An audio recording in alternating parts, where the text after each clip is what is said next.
tôi lấy đũa nó sẽ cho nó bọc cá.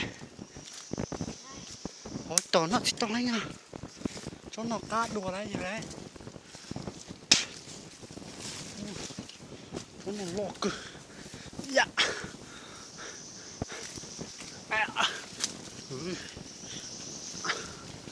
Thứ lưới bọc cá này.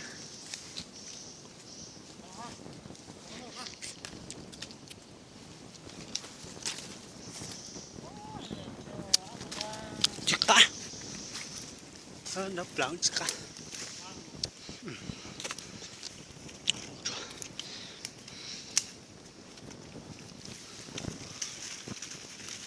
Tên là mà hàm tông lọ không. Hải sung la xưa.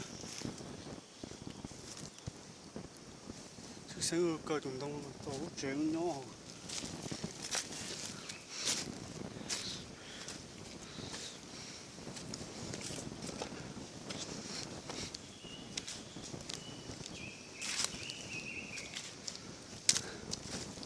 Nó có quá tỏi.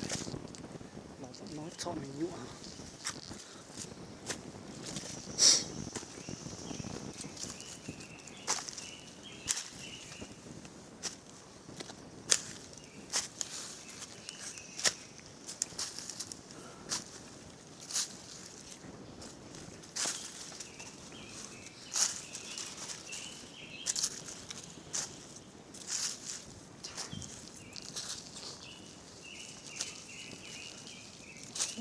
Trời ơi, chị xanh.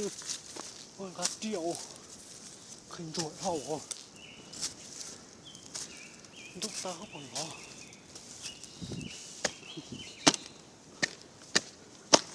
Ôi, lò tia. Cái xe á. Toàn chuột nọ nữa. Toàn chuột nọ. Một giọt tăng tăng này. Nhột trong tóc cờ. Nó đục tao chứ. Nó tụi nó này. Chuyển ra tí ô. Của ong nữa.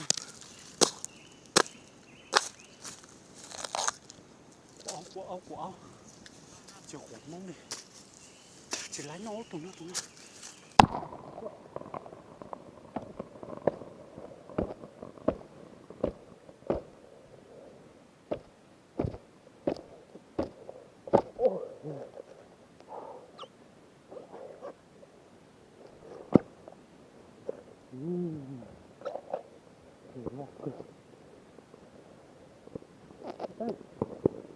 Gió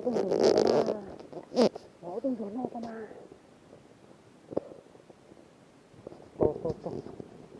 To lắm chuột nó. Mình đâu có non chuột nữa cái của.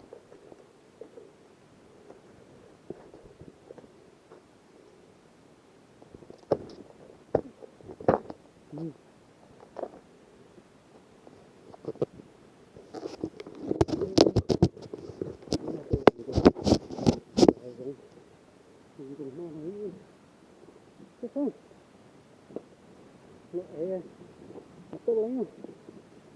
Đâu bị nó tàn.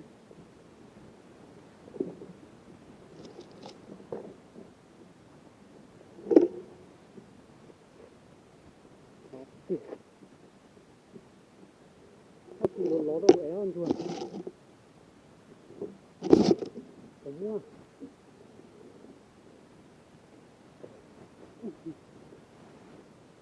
Tắt cho nó rồi nữa. Mà đó. Hả? Cái loại trắng đó.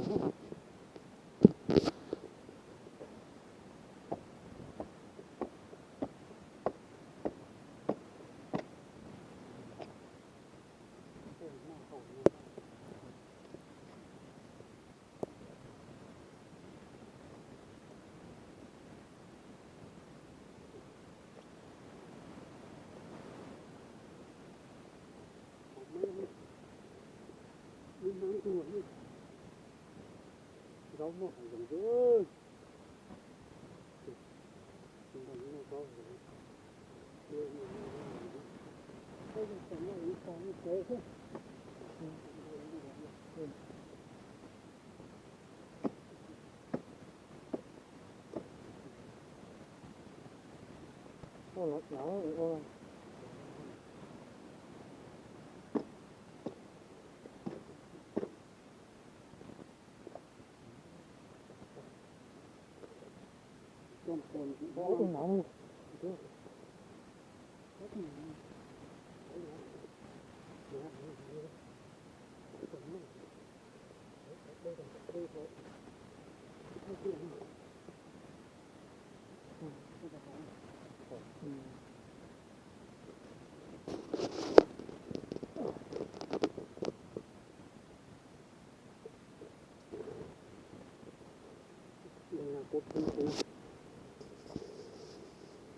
Đây là cúc kia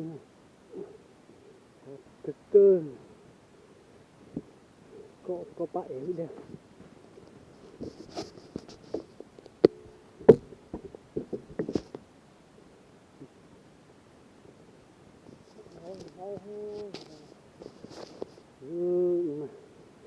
Nhưng mà kia vô mình tôi giỏ hải rộng quá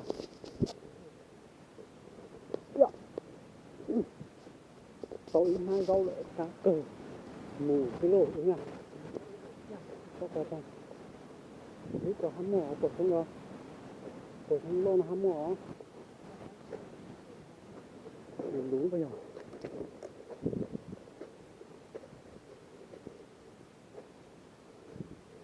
trong một tương đùa mà mỏ xài mỏ theo cột gió mà một tiềm áo nó mà cá sứ à cái bún đào